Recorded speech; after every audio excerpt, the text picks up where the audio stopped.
Hello, my name is John Deedy.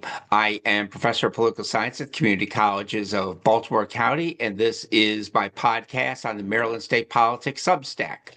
Today, I am interviewing Al Mendelsohn, who is the former vice chair of the Maryland Republican Party and former chair of the Baltimore County Republican Party. Hello, how you doing today? I'm doing great, Professor. How are you? I can't complain. If you're alive, you're having a good day. That's what I tell people. My first question is, tell me how you got involved in Republican Party politics. Was there a person that motivated you? Is there a particular person historically that is kind of your North Star? Give me a little bio. Uh, uh, Dad was uh, had voted for Humphrey, and I, but when McGovern came around 4 years later, he said, "This guy is bad news. We've got to stop him." And I was just a kid. I, I, I was 10 years old.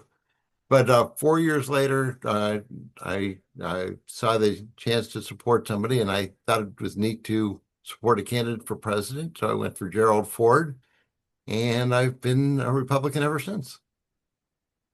Are there any particular Republican figures of the past that kind of, you mentioned Ford, but other ones that you thought, hey, this is cool, this is quality here. This is someone that I really admire and have a lot of respect for. Absolutely. Well, Lincoln kind of got me involved in my love of history, and Reagan has been my North Star for Republican politics ever since then.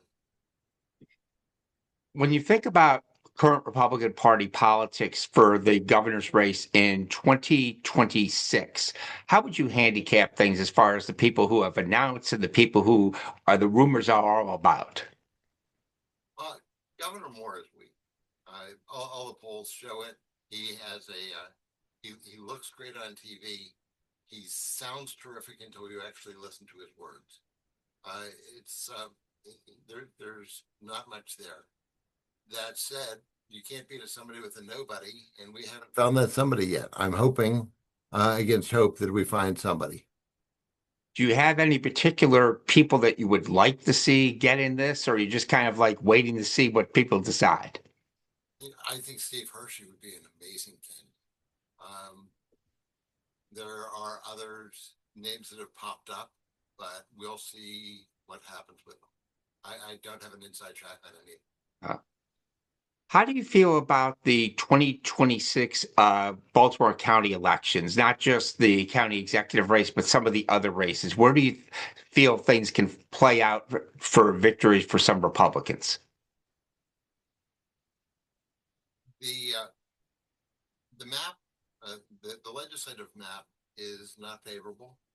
We've got three shots at House of Delegates candidates um, that I could, and if the wind is blowing perfectly, uh, we could pick up the council map. I haven't for you non-Baltimore County people. By law, we just changed from seven to nine councilmatic districts. Um, Previously, it was four Democrats, three Republicans. So we're going to see how that's going to be able to shake out now that we've got nine. I'm hoping that we're going to have four, and one competitive, but we'll see. Where do you see the future of the Republican Party as it is now in the state of Maryland and nationally? Nationally, we have great hopes that things are, the future is a long time. I Democratic capitalism is on the march and always has been, going back to 1776 and even before. That being Adam Smith, not necessarily the American Revolution, but the blend of capitalism and democracy has been on the march forward, and you see it whenever you look at history. Times have always been getting better.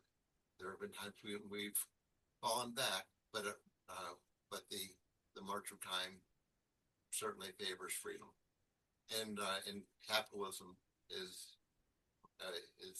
an intrinsic part of freedom. The we did not do well in the gubernatorial election last Tuesday, but I don't think that necessarily portends anything in the short term or the long.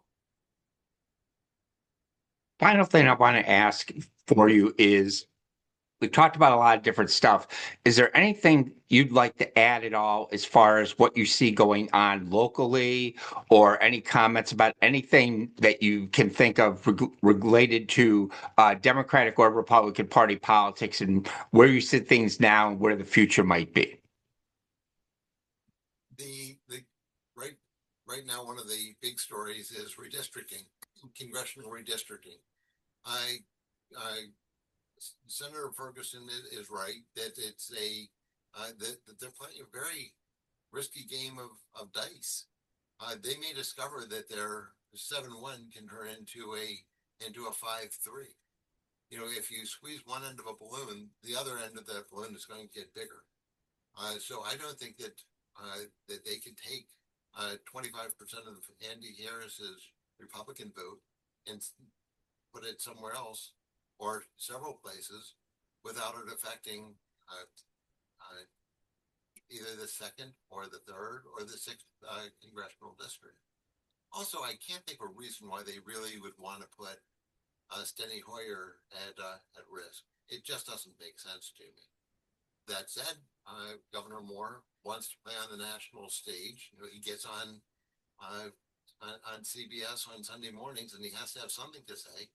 And for him to say that he's trying to make it a more democratic system, when even by taking a state that gave in a horrible Republican showing about 35% and saying that they deserve no representation in Congress is silly.